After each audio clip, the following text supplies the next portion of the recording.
is it? And sometimes it's just your own emotions more than it is the actual code or anything. Emotions play your emotions a big are so, role. You get in your own way sometimes. How are you guys using AI in your learning? And do you think maybe it can hinder you, or does it help you? Bootcamps are different and everybody has a different learning styles. Yes, we understand the documentation, but we still don't understand how to implement it. I'm like, this is how I solve the problem. Or when you have a coding dream, I mean, those are the bomb. Yeah, that's how you know you're committed if you're dreaming in code now. When you dream of how you debug that code in your sleep, that's the worst. Yeah. Welcome to yet another edition of the Truth Talk podcast. Today, I'm joined by amazing Melsoft Academy students, and we're going to be discussing the truth about coding bootcamps. So, as you know, coding bootcamps are a new thing here in South Africa, and they are designed to give people a fast track entry or a faster track entry into the IT space with or without a computer science degree. So there are a lot of common misconceptions about bootcamps, and in this episode, we hope to dive real deep and give you all the juice, all the pros, all the cons of coding bootcamps. So let us start by introductions. We'll start with Nico, then Zinhle, then Prosper. Please tell us about yourselves, the bootcamps that you guys have done, and why you chose bootcamps. Okay. Well, hi, I'm Nicolette, and I actually come from a beauty industry background originally. And for me, tech was just something I never thought I would get into. But then I did get curious about it one night, deep diving on a rabbit hole on LinkedIn and everywhere else. And that's basically how I got into tech. I have done the Melsoft Bootcamp, and I've also done the She Codes. First the She Codes Pro, and then I did the full She Codes Bootcamp as well. Okay, cool. Zinhle? Hi, I'm Zinhle. My journey to tech has been a bit weird. Okay, I started with, after matric, I did electrical engineering, which was not what I wanted to do initially. So I kind of like went with it because that was what was available to me at the time. I did it, not really liked it. It was not my thing. I pivoted. I went back. I wanted to go back to medicine because that was what I wanted to do initially. And then it didn't work out. And that's how I found technology, like the tech, through TikTok. I was scrolling through TikTok and I saw Larreth's post. And yeah, that's how I did. So I did ALX, I did Shecos, and I did Melsoft. Okay, all right. Mr. Prosper? Hi guys, my name is Prosper Siband, a 19-year-old.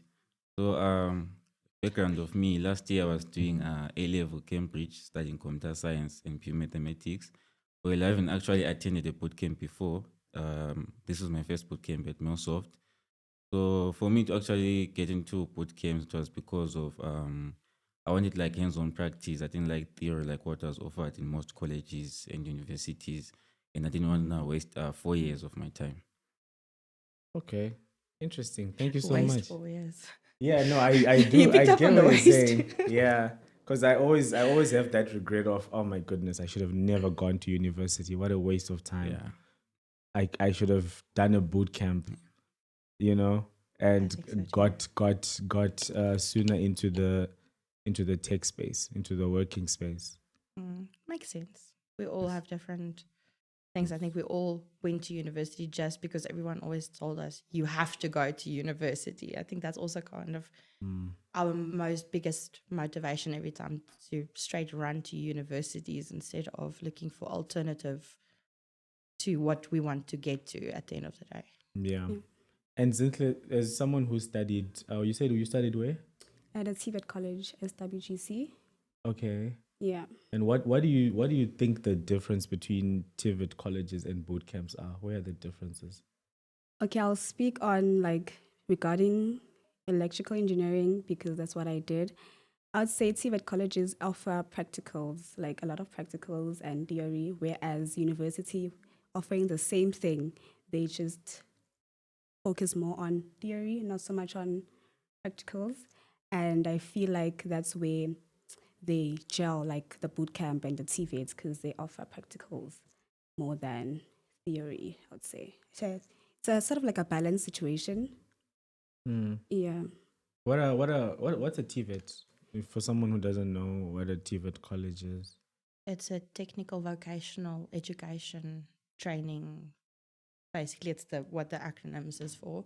So it's more focused on training you in vocations that where there's skills shortage and stuff. So it's mechanical engineering and all that type of things. So it's like a boot camp, but on steroids. Type of thing. Yeah. Yeah. Something like that. Okay, interesting. So what are some of the common misconceptions about boot camps that you guys typically hear? Maybe let's say you are speaking to your friend and you tell them, "Hey, I'm doing a boot camp. I didn't go to uni, or I want to get into the IT space, but I'm gonna do it through a boot camp." What are some of the common misconceptions that you typically hear from people, or what do people say? What's the general feel about boot camps? Well, most people think that boot camps, they are too short for the tech industry. They think like in 6 months or 12 months, you won't learn anything, which is a common mistake. Absolutely. Something like that. So it's all about you, especially with boot camps. You need to put in the work for yourself. You see, because if you relax, there's no time, obvious. You see, you need to finish in those 6 months, or depending what you are studying. Nico? For me, it's people think that comes down to what he said as well. Like, it's mostly like it's not practical, it's not educational enough, you don't learn enough, we're not up to scratch with what a person in computer science degrees, by example, would get. We're not, there's no accreditation, so it means nothing. That the education is not, it must be, because there is no accreditation sometimes with the boot camps, that your education is not good enough or not sufficient enough or not quality enough to be heading out in 6 months' time, and you just can't learn, especially like everyone's most common thing is you can't learn JavaScript in 6 months. And I think that is nonsense. Right? I think it's nonsense. If you work at it, if you work at it and you really pay attention, then you will get it. Otherwise, It really, I don't think it should take, I mean, 6 months is very possible, but like what Prosper says, the type of person has to be actually working. Because if you go to university, you'll get people that, or I'm speaking for myself, when I was there, I'm only there to pass exams. Because it's all about the exam or the test. So I'm studying for the exam, to write the exam, pass the exam, and then after I write the exam, I completely forget about everything that I've studied. Whereas with a bootcamp, you have to build projects with your knowledge all the time. I can't relate. My beauty college is pretty much the same concept. We get taught the theory. Okay, look, we had to learn in-depth anatomy like the first year's medical students learn. So we had to do in-depth that, but whatever we learned in theory, we had to do practicals on. I mean, if you think about it, like we have to learn how to wax and massages and all that stuff. And if you do it wrong, you can hurt a person. So we basically learned theory and had to apply it. And that's the same with your boot camps. You learn your theory, you apply what you've learned, and you practice with it. And you only get better when you practice. If you don't practice, you're wasting your own time. Okay. Zinhle, you said you did ALX and She Codes. What are some of the best things about those programs individually? What do they do really, really well? I'll start with She Codes. She Codes focuses more on like if you're a beginner, it accommodates you. It takes you step by step, literally holds your hand. So for me, when I was doing She Codes, there was never a time where I felt like I need to maybe go into MDA and research more about maybe a certain topic that I didn't understand. Everything was thoroughly explained, and with ALX, it was tough. ALX was tough. So I didn't last there like a long time. Like it was only a few weeks, and I thought like this thing is not working out for me. So let me just leave it while I still can. So I don't have much to say about ALX because my experience was short-lived. So yeah. So you didn't walk, you ran. Yeah. Yeah. Interesting. I hear a lot of people do run away from ALX because of Same. apparently I just hear that there's a lot of they give you a lot of content and you have to absorb that content in a short space of time. Yeah, like they don't give you like video tutorials that we get. There's none of that. There's literally documentation. You have to go figure it out on your own. If you have to go on YouTube, you go on YouTube, but YouTube doesn't really explain, like especially back end. It's just there. You are following blindly. You don't know what's going on. So it was not helpful in that way because it was just documentation. And if you are someone with no background in coding, We all struggle. yeah, it's a struggle. YouTube is a hell on its own sometimes as well, because sometimes they do stuff and they don't explain. Plain. And then you also don't understand of why it's implemented the way it is. And then, I mean, what's the point then of watching that specific video? You know, Because you just end up just following passively. You don't understand what's going on. And before you know it, you just copied the whole code with no understanding understanding. of it. Exactly. Yeah. I actually got like good advice from somebody in the industry regarding this. And he's like, listen, do follow the tutorial, build the project along the lines of what this person is telling you. But then afterwards, build that same project, but don't follow the code and see how much of it you really, truly absorbed and how much you've understood. And then you'll know which areas you struggled in. And then you can look for something more to help you supplement there where you struggle. Because otherwise, what's the point if you follow a tutorial blindly and you just copy their code and everything, and then what's the point? Yeah, and then there are those times when you're following a tutorial and then And it's their stuff working works. on them. It works on their machine, but not my machine. For sure. That has happened. Yeah. Yes, that is happening, especially with me when I'm doing cybersecurity. You see, you run some commands on their side, it's working, but on yours, it's blank. Or you see, you must press this and this works, and you press it and it does, and you're like, why is mine not doing what yours is doing? But we all forget different systems, different computers, different everything. Yeah. And they've set their stuff up differently than we have. So sometimes the stuff, it's not set up to work on my machine the way it's yours. Going back to what you said, Zinhle, I do understand why ALX does that.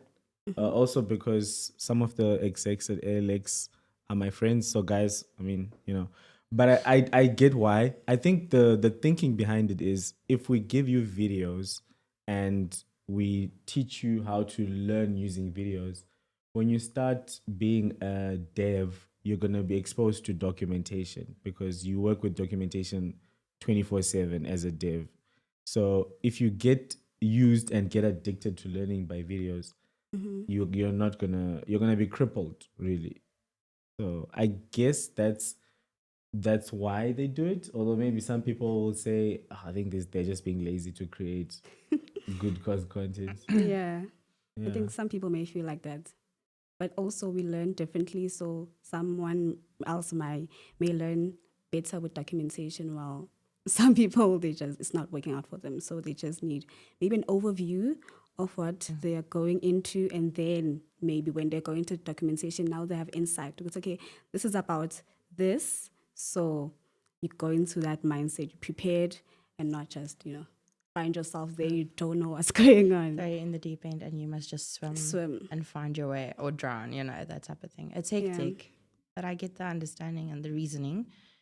But bootcamps are different and everybody has a different learning style. So I think that's also, like you said, some people do flourish in ALX because they're more text-based, and then others don't. Because yes, we understand the documentation, but we still don't understand how to implement it. I think that's sometimes what Free Code Camp did for me as well. Like I'll do something, or they'll give you an instruction, like building the basic HTML page. They'll give you a little instruction. This is what you need to achieve, and then, but they don't really tell you how to achieve it. And then you have to now go figure it out how to achieve what they want. And obviously when you submit and you do it wrong, it says, no, try again. Nice try, but no. Try again. You know? And you really have to go search for the information. And I get that, but we're always going to have to search for the information, no matter, did you do a computer science degree? Did you do a boot camp? Are you self-taught? Did you follow some tutorials on YouTube? you're going to have to go and find the information regardless. Yeah. I mean, you're going to have to go read through the documentation. Mm. There's code posted all over the internet for everything that you need to do, but do you understand it? Do you know how it works? There's a basic recipe, but do you know how to change the recipe to get what you needed to get? And that's the difference. Yeah. For me, anyways. I can read all the code I want. I can read all the documentations. I can watch all the videos. But if I don't understand, where am I going to get it? Like, you know. Mm. But that's anyways. That's just me. Okay. And Prosper, when you finished your Cambridge exams and you graduated, you had that decision to make. Are you going the degree route or are you going the bootcamp route? And you chose the bootcamp route. Okay, well, before I chose the bootcamp route, I chose the college route first, but in a different country. Like I'm from Zimbabwe, so I shifted into South Africa. I said, let me just give a chance to South African colleges. When I came here, I went into Demelin. Then 2 months down the line, they're being shut down. Ooh. So I'm like, nah, I'm totally done right now. So that's when I did my research and I found out Melsoft. Wait, so did you pay your fees at Daimlin? Yeah, actually, I paid like for the whole year. And then they just said, Yeah, and then you lost your money. and I lost my money. They did just that. Wow. I lost the accreditation.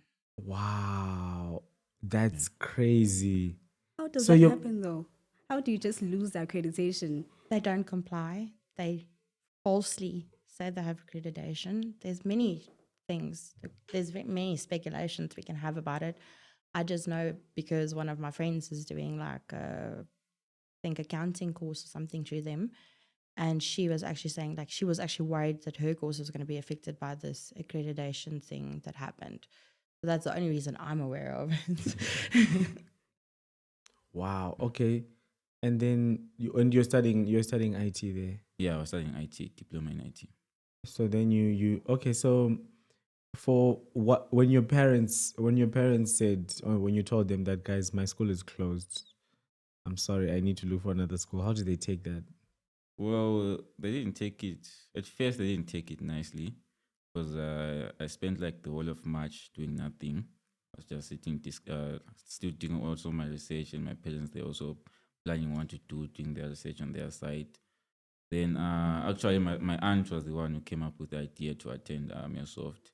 I don't know how she got to know about it, but she's the one who told me. Then I checked it out, and I registered. The next thing I knew was for the interview. That's really sad. We're happy you're here. Yeah. But it's so sad Yeah, that but you can it's- invest money into education and then they just close it down because of some regulations. Like, I think it's very inconsiderate to people that have invested. Because what if maybe you were in fourth year or in third year, Yeah. and then now they just say, sorry. Sorry. No, but I think for the 3rd years, they were like phased out by the higher education. Okay. You see, so they let the 3rd years to finish, they get their accreditation, they're done. Oh, I see. Okay. And Nico, as someone who's done a lot of boot camps, what do you think who do you think boot camps are not for? Who should stay away from boot camps? People that think that a bootcamp is a quick fix, people that think that you can be lazy daisy, somebody that think that bootcamps aren't really that intensive or really that good. And definitely people who can't be a self-starter, somebody that's not going to have the passion or the drive to go ahead and start working. Because sometimes we get information from the videos, we get the tutorials, we get everything, but then there's still a concept that you don't understand, and you need to make sure that you educate yourself enough and sufficiently to get the concept underhand and move along. So bootcamps is definitely not for everyone, and it's definitely not for the people who needs physical in-class interaction or need to be spoon-fed. Let's put it that way. Yeah. You have to be spoon-fed and your hand has to be held every 5 seconds, then this might not be the place for you to be, because you need to be independent as well and be able to work. And also, if you're not a team player, if you're only all about me, myself, and I, this is not the place, not the space, and not the industry for you, unfortunately, because we have to all work together to get where we want to be. No matter how badly some people want to be, oh, look at me, I'm the senior developer, or look at me, I'm this or I'm that. Unfortunately, this is an industry where we do need each other. We need to work together, because I don't have the same strengths you have, and you don't have what I have. And if we don't work together, we're not going to get there either.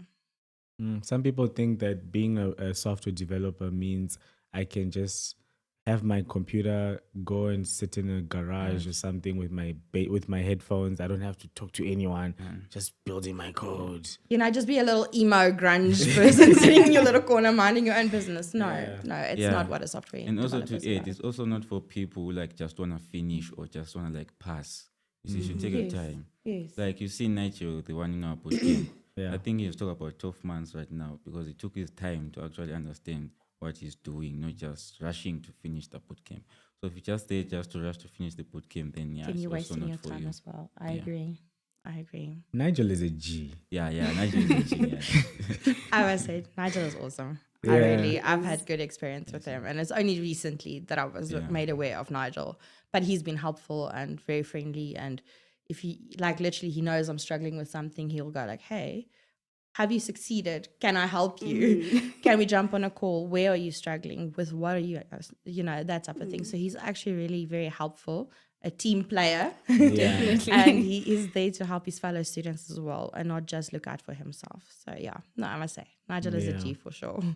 And it's quite impressive because I've seen his journey from day one when he started with his first few lines of code, and he faced an incredible amount of setbacks. Like his laptop would get stolen, his laptop would and then he would buy a new one, then that one would get smashed. No. And then maybe at home there are problems and he can't do anything for 2 weeks. This dude has had the worst luck then. My word, he's had an incredible, it's been a journey, but now he built that crypto app that he shared in the group with Morangi, I think. Yes. And that's awesome. Wow, I'm like, okay, dude, I think Nigel should do a case study on how to do it, because I'm sure it wasn't easy, but he just kept persevering, he just kept pushing, he just kept coming.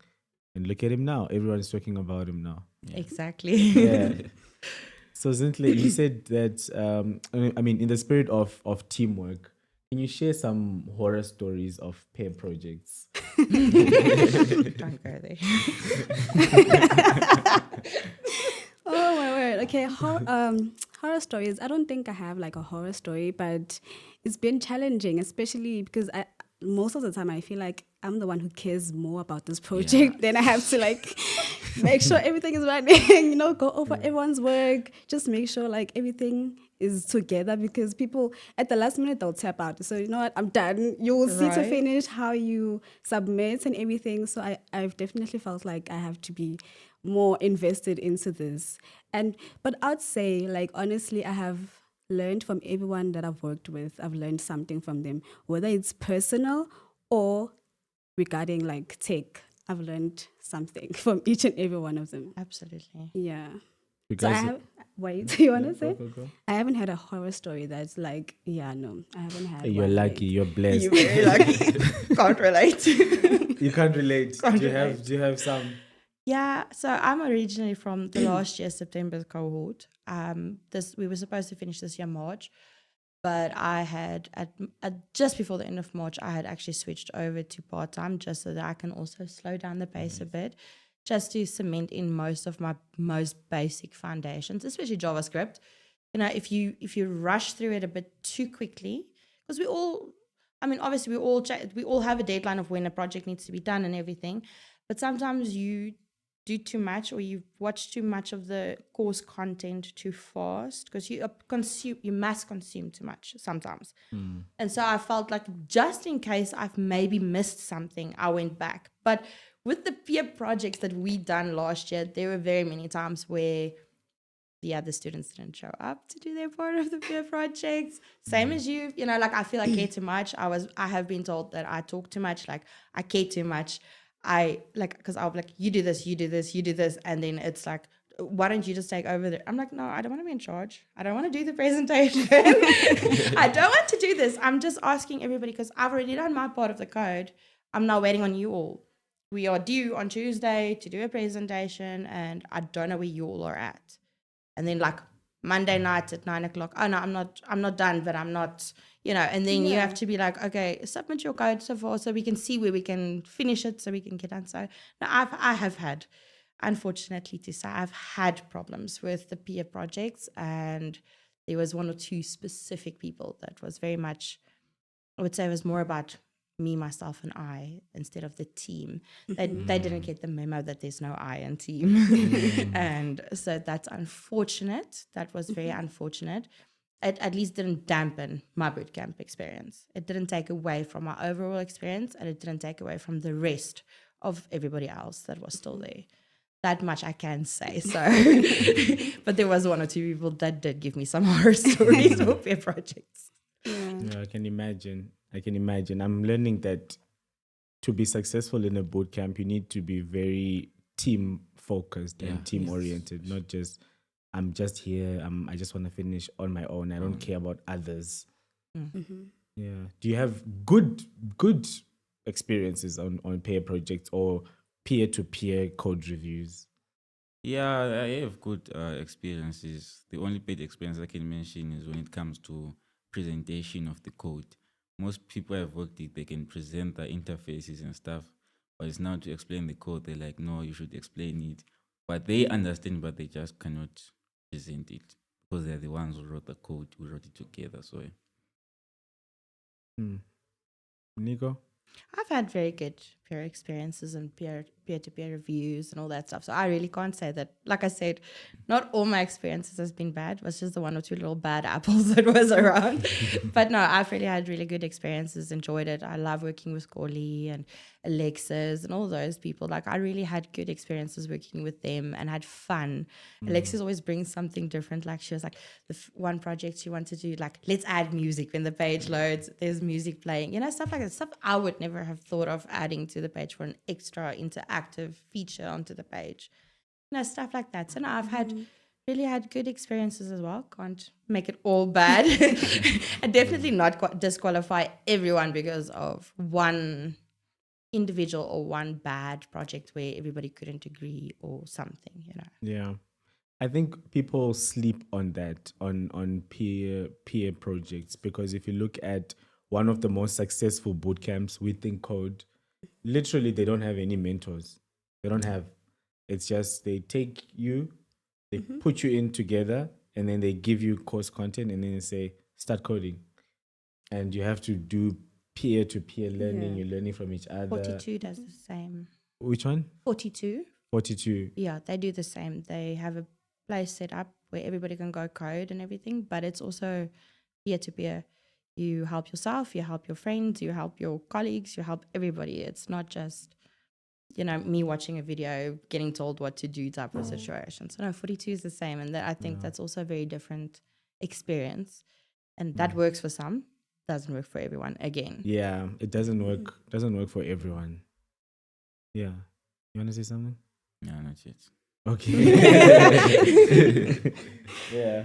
So people you must be careful when you're applying for a boot camp. Like, is this really for you? Is this really what you want? Can you handle the demand, the pressure? How do you guys cope with pressure? Do you have things that you do when you start feeling overwhelmed with coding? Then you're like, nah. Let me do this, and so that I can come back better.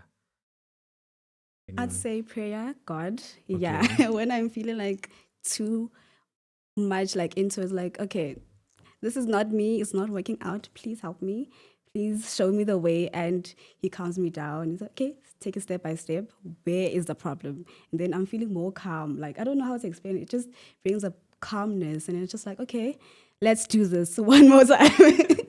So God has been, and also my village. I have people around me who I can go and talk to. Like, guys, I don't know if I could do this. And then they affirm me. They believe in me when I don't believe in myself. So that really helped me. That is always very important. Having that support of people like, don't give up, don't quit. You've come so far. You've got this. Like, it's just a little bump in the road. You just tripped a little. Sometimes, I think sometimes my method is like, I just want to throw the laptop through the wall, through the roof, out the window, and cry in a little corner. But no, for me, the best way to cope is just get up, walk away. Either go play a mobile game, because I have one that I play. I've been playing it for 3 years, so I rather do that or spend some time with the kids, or I go bother my mother. I go bother her. And I just talk to her, complain to her what's wrong, and then she just listens. And then she says, okay, but calm down now. Like, take a breath, go walk around the pool, go do something, and then go back. Have a cup of coffee, and then go back. That type of thing. Yeah, That's I like that. I like that a lot, because there was a time when I was still a student and I was coding at the bootcamp I went to at Parent Dev. I had this. It was this project, Python project, with a data set, big project, and I had been at it for I think 3 days consecutively, and it was an individual one. No, you can't. Yeah, so I got to the point where I was like, okay, I'm really stuck, and I had no choice. I had to complete, and I was like, okay, let me just take a walk. And I was walking, not even thinking about coding, not doing anything IT related, and then the answer came to me in that walk. I'm like, Yeah. that's how I should do it. That has happened to me. I wash the dishes, and the next moment I'm like, this is how I solve the problem. Or when you have a coding dream, I mean, those are the bomb. Yeah, that's how you know you're committed, if you're dreaming in code now. When you dream of how you debug that code and you sleep, that's the worst. You wake up so tired, but you at least you either have solved that problem or you have a vague idea of how to solve the problem and you get there. Yeah, sometimes you just leave your PC, you come back, you find the code is now working while it was not. That actually happens. You wonder how. Even that, it works on my machine excuse. You wanted to say, but then it's working on my machine. But that has happened to me recently. Like it works on my local host. And I push it and deploy it. It doesn't want to run. I don't know what I did wrong. Interesting. So what do you guys think about the perception? There's a bunch of TikTok people, I don't want to mention their names, that post a lot and they say scam boot camps feeding you fast food education. Guys, you should really stay away from boot camps. Meanwhile, there are people that literally got Benefit into from tech it. because of boot camps, e.g. me, e.g. you, e.g. you. Like, what do you guys have to say about that? You are wrong. Straight up. There's one specific person I know, he frustrates the hell out of me. Like the amount of times I nearly went onto his TikToks and like left a comment. I was just like, no, I'm not. I'm better than that. What would Jesus do? Jesus would be like, bless you, my child. I forgive you for your ignorance type of thing, because honestly, I think it's somebody that got butthurt and didn't know how to cope with a bootcamp maybe, and that's why he thinks, or he has got a massive misconception of what a bootcamp does entail. I mean, think about this, right? We do the same things that people do that do computer science. They take 3 years. We do that in 6 months. Do you understand the amount of work we have to condense into those 6 months to grasp the concepts that everybody else is doing over 3 years? This is not for the faint of heart. This is not for the weak. It's not. You have to be not. physically, mentally, and emotionally strong to cope in a boot camp. Yeah, which comes back to the facts we were talking about, like people just want to finish, or people Yeah, you're just which chasing a you see- deadline and that's it. And then what are you mass consuming? Yeah. I've coded till 2:00 in the morning and then go to bed and get up at 6:00 and start my day, take my kids to school, do their things, come back, sit down, have breakfast. Like have breakfast in front of the computer, drinking my coffee, trying to sort out my code, spending another, like I've mass consumed, but you get tired, you do burn out, you have to. But I've also had it where I have for a day or two just switched off, be like, not today. I don't have the mental capacity to deal with the coding today, because if I do it, nothing's going to get done. I'm going to waste my time. So that is also something you really have to balance. But no, there's a massive misconception about bootcamps. And those people on TikTok has really got it wrong and have no idea what it's really about. I would say they should come down and try and do what we do and then spout the rubbish they're spouting, because it is rubbish. Yeah. And you'll find that mostly, like you said, it's those guys that did computer science degrees. Yeah. And they did it over a long time, and they probably paid a lot of money, and it was also quite painful for them. Right? So now they see all these guys doing it in 6 Not months, bad. 12 months. They're like, no, guys, you can't. No, do no. it. Yeah. But the thing is what I find, like a lot of computer science guys have also, like, we are more industry ready because we had to be taught like more quick. We had to get more stuff where they've had more theoretical stuff, but not so much of the others.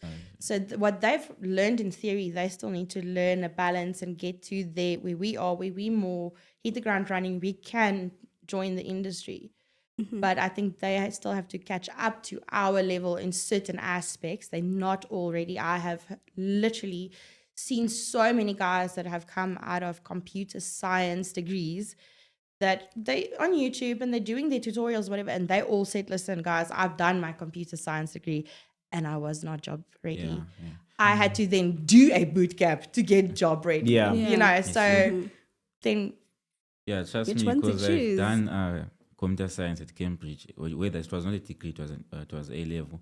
But then when you are there, you're like, when you study, let's say you're studying Python, you're studying Python as a language, not as like maybe software engineering or how you interacted with React and stuff like that. You see, so that's why they're not job ready most of the times. They know the language, but they don't know how to connect stuff. you see. Yeah. And also there's this thing of accreditation. And I just wanna go on a rant for a minute. Please, guys. So one of the biggest complaints that we get from people is that your boot camps are not accredited. They're not recognized by SAQA or NQF. So it's not quality education. So we applied for Melsoft Academy's accreditation when, I think about a year ago, we did our first applications, and they just kept, they'll tell you that you'll get it in 90 days, right? So we tell everyone, okay, guys, you're going to get it. On their website, it says 90 days. We pass through all the hoops, and 1 year later, we still don't have it, to the point where it's actually affecting the business itself, right? So what we ended up doing is we went and then we partnered with a company that already has this accreditation so that we can offer it to you guys. And now we need to teach you that stuff. So when we requested the material, we said as a team, said, guys, look at it. This is the stuff that's accredited that we need to teach the people. We all went home. Everyone came back the next day and we were like, what the heck is this?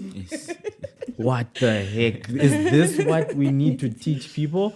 Then I was like, yeah, guys, this is what the government literally has mandated us to teach people.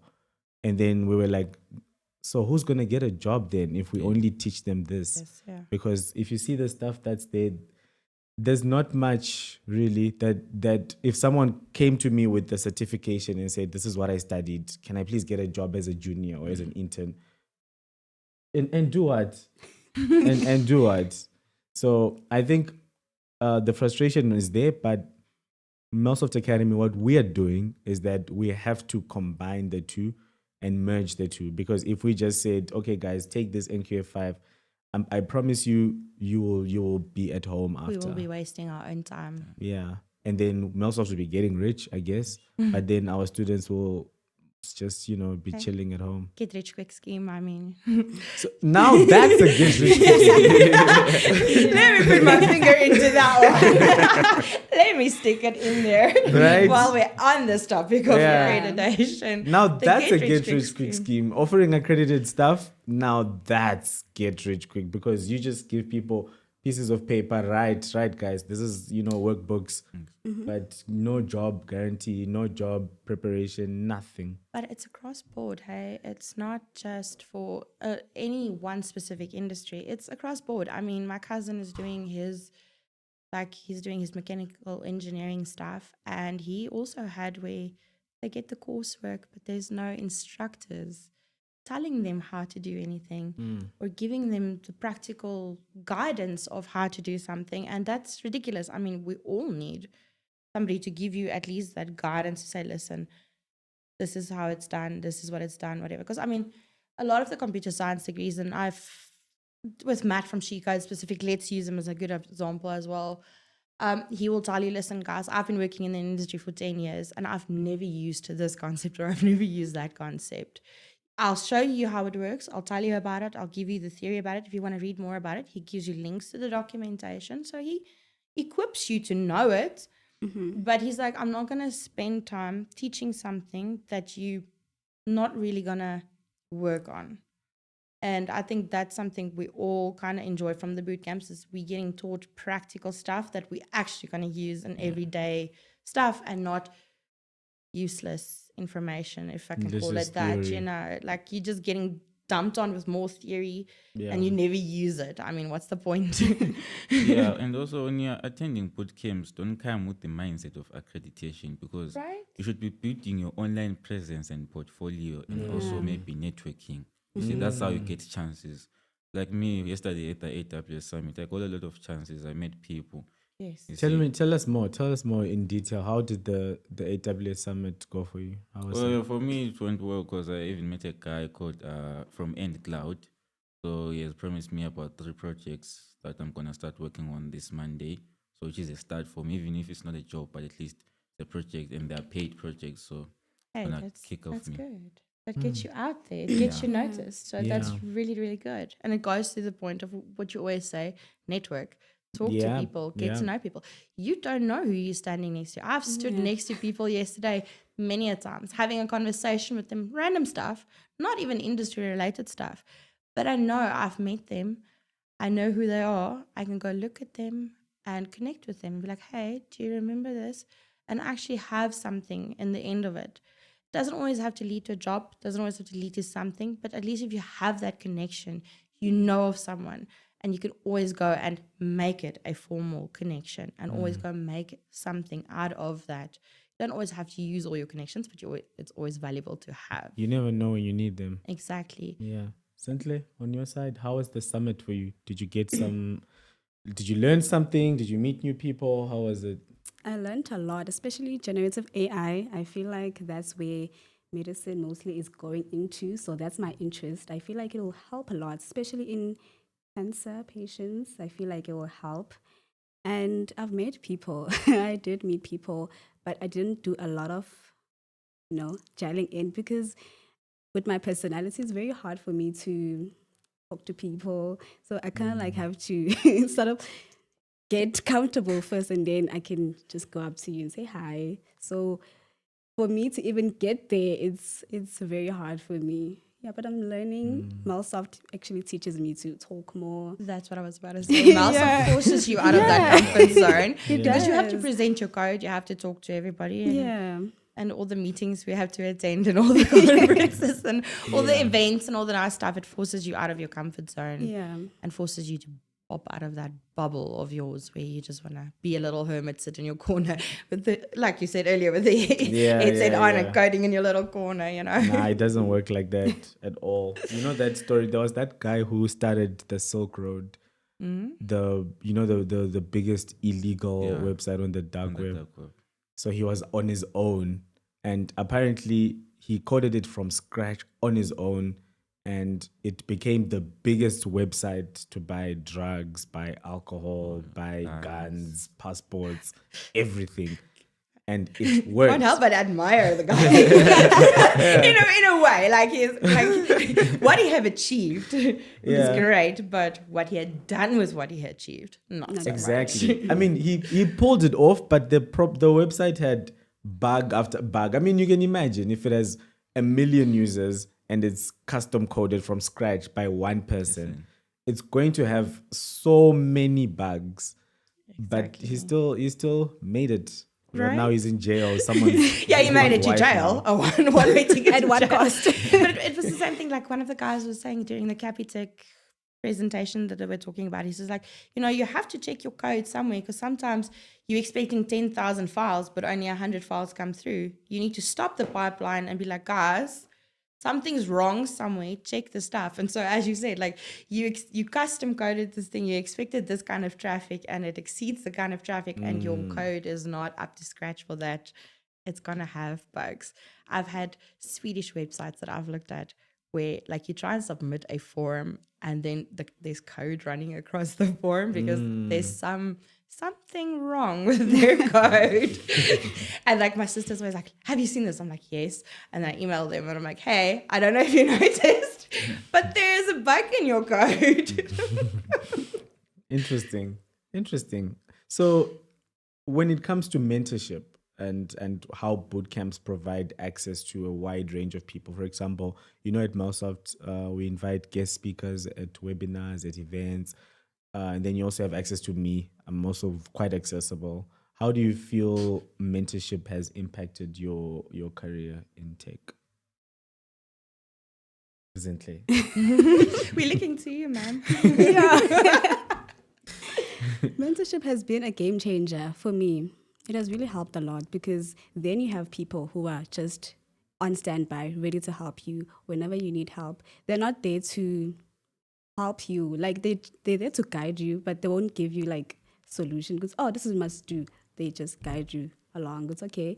Have you tried doing this? Have you tried doing that? Right. How about this? They don't give you a straight answer. So you kind of like have to Still find yes. But they help you get they to the help answer. They you. don't let you just sink and swim. They help you, Yeah. and they also like if you really don't know, they'll be like, okay, this is how I would have solved the problem, or this is what I did with mine, or whatever. Like they help. So yeah, I agree. The And they're mentorship is good. patient. They're very patient. Yeah. Who's your favorite mentor? Mentor. Yeah. Me, I always contact Tinashe. Tinashe. Tinashe is a genius. Yeah, like he's a low key, genius. Tinashe is incredible. I mean, because I work with him on a day-to-day basis, and sometimes I have to say, "Okay, Tinashe," and this is me. I'll be like, "No, dude, can you please dumb it down a little bit for me? Because I don't understand what you're saying." And then he has to dumb it down, and then I'm like, then you get "Oh, okay, I get it." And I have experience. I know that happens. Yeah. So I think if you enjoy being mentored by Tinashe, then that means your technical ability is very high. Yeah. Who's your favorite mentor? I've not had very much experience with the mentors of late, but it's just like I've been basically minding my own business. I up thought you were to a gonna say point. me. No, but you are. Don't get me wrong. No, I I'm was happy getting there. now. No, I'm getting there. I'm saying off late of the new groups and all the new mentors that's in there. I've not had much experience with them all. I mean, I must say, like with Nigel, I've had some experience. But he's just one of the students. I've had experience with Gladman, and I have had experience with some of them all. But yes, you are my favorite mentor. I like Thank bugging you. Everyone's always like, listen, why don't you ask Larreth this? Because apparently it seems they all think I have a direct line to you. I don't know. Probably because I always bug him about stuff, and then I get answers because I have questions. I ask. And I get answers, and they're like, yeah, but I wondered. I'm like, no, but Larreth said this. When did he say this? I'm like, I asked. I'm not scared to ask because that's the one thing. How are you going to learn if you don't ask? Exactly. I had a teacher in grade 7 that had a placard up on his wall that said, ask a fool and ask a question, be a fool for 5 seconds instead of remaining quiet and being a fool for life. And that really made a big impact on me because I'd rather than be embarrassed. Like I will go all blood red, but I'll get there. I'd rather get there by asking than struggling through it. Like I said, like this blog, it was frustrating. I asked, I was like, Nigel, dude, I saw you use the same framework as I did. How did you get yours to work? Because somewhere there's a blockage with mine. And he was like, okay, cool. Let's jump on a call. Let's do this. Let's talk. You've done that many a times where I'm like, Larreth, I'm frustrated. I don't know what I'm doing. And you're like, hey, calm down. Do your thing. Where's your struggles? What is it? And sometimes it's just your own emotions more than it is the actual code or anything. Emotions play Your emotions a are big so- role. You get in your own way sometimes more and you overthink. The one thing I must say that we also get like told, especially with she guys, is like, don't over-engineer. We all tend to want to over-engineer your code and make it all super fancy. And sometimes you waste time on that because you're so focused on over-engineering your code that you lose the essence of you and the essence of the code and what you wanted to do. And it's not necessary. So I want to touch on 2 points on what you've just said. Firstly, the the importance of asking, right?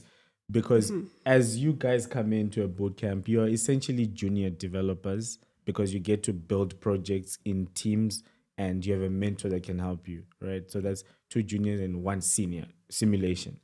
And what we've seen that the best teams are those that utilize the help of the mentor the most effectively.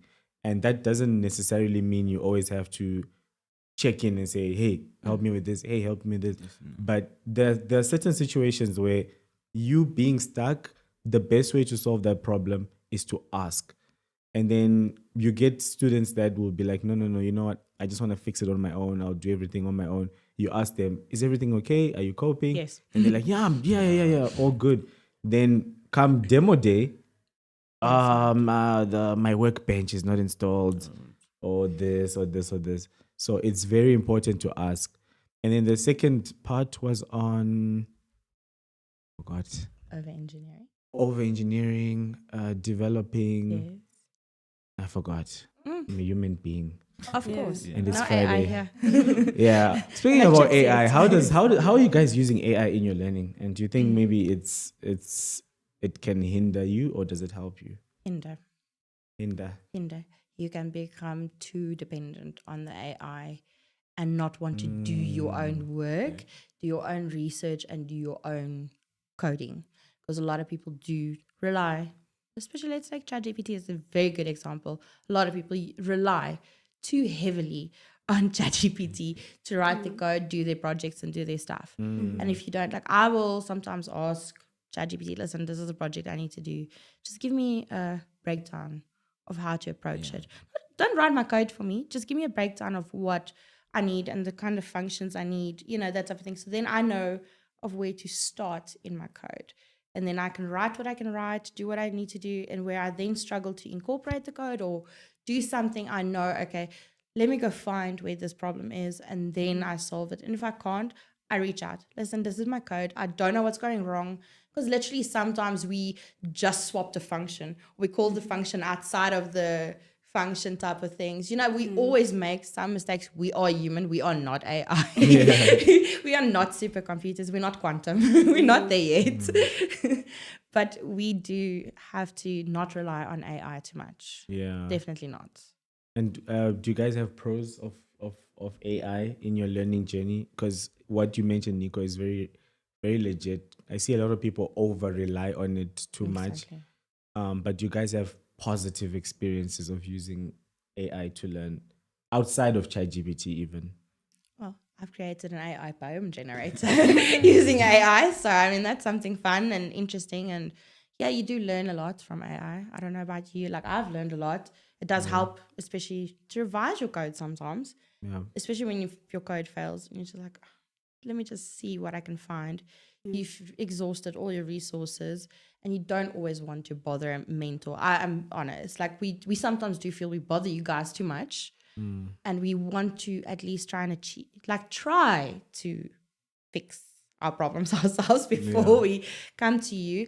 But like you said, we have to utilize our mentors. But the problem is we can't come to you like, this is my code.